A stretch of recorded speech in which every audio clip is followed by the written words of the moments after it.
Good evening, friends, and welcome again to the Pointe Church online. Reading from the Scriptures, 2 Corinthians chapter 1, verses 3 and 4. Blessed be the God and Father of our Lord Jesus Christ, the Father of mercies and God of all comfort, who comforts us in all our tribulation, that we may be able to comfort those who are in any trouble, with the comfort with which we ourselves are comforted by God.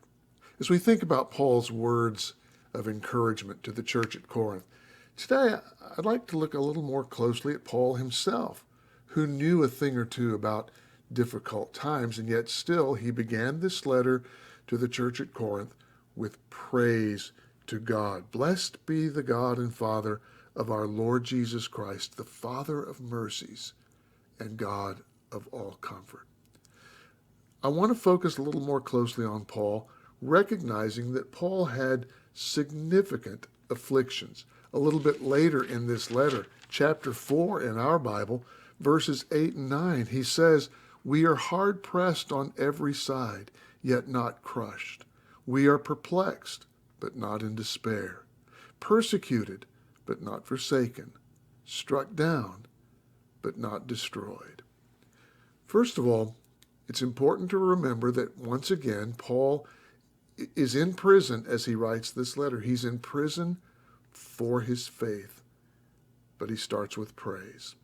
Beyond that, we know that Paul had many enemies, most notably perhaps the enemy himself. We know about Paul's thorn in the flesh. We don't know what it was. Could have been any variety of things. But we know that it troubled him for a long period of time during his ministry. So there's your context.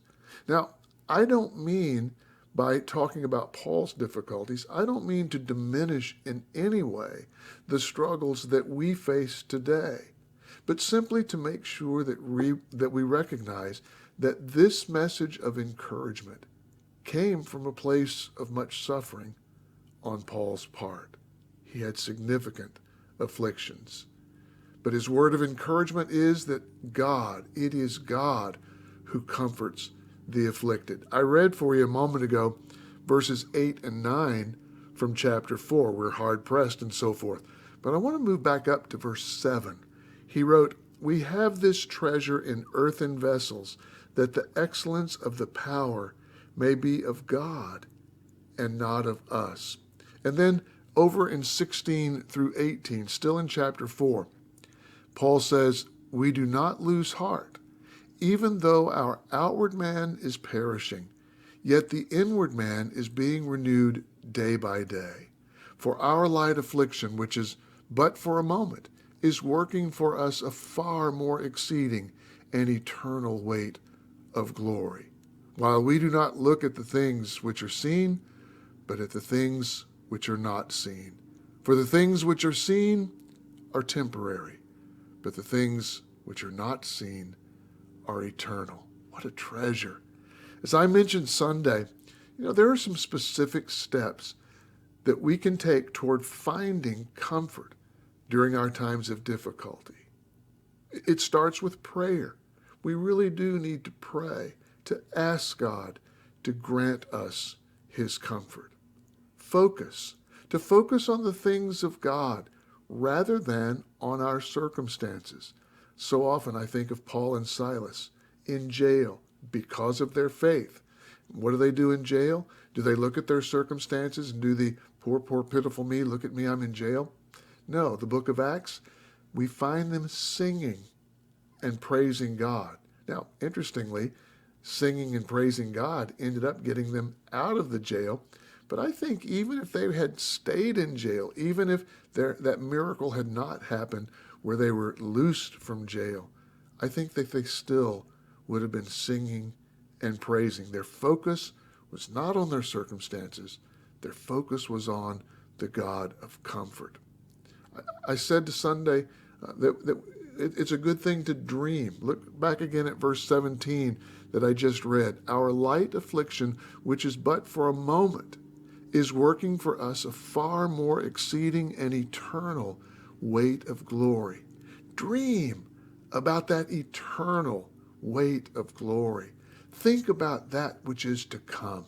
It really does help us to endure the here and now when we think about those days to come. I said on Sunday that it's a good opportunity to witness, and that's really what this passage in 2 Corinthians 1 was all about. Witness, we are comforted to comfort others. So what we see here is that Paul is pointing us back toward the big picture. But I want to think about that notion of being comforted to comfort others. Back in chapter 1, verse 4,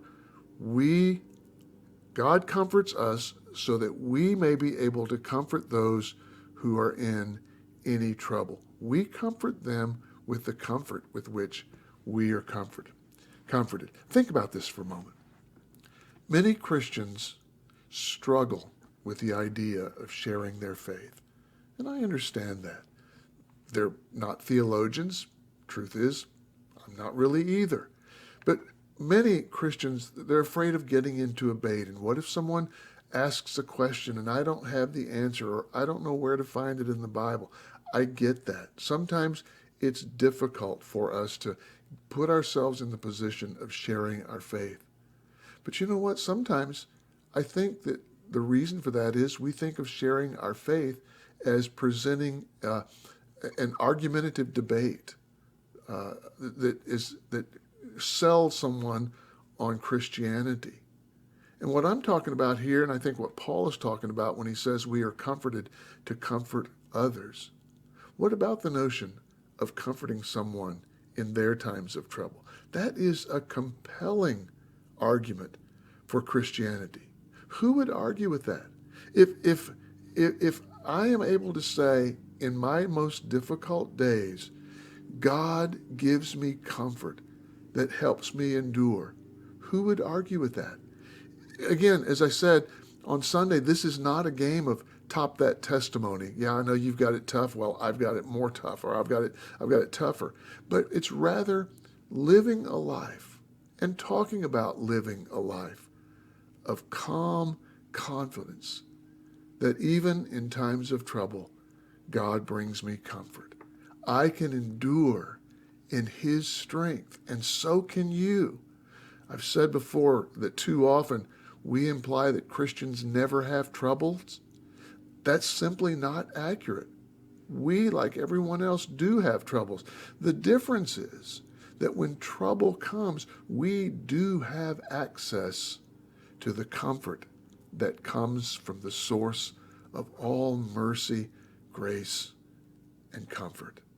And that's a message that is easy to share with our friends who are not yet believers. That's what Paul means when he says, we are comforted to comfort. I encourage you, as you find comfort in these times of trouble, take that comfort, and with that comfort from God, comfort others. God bless you, friends.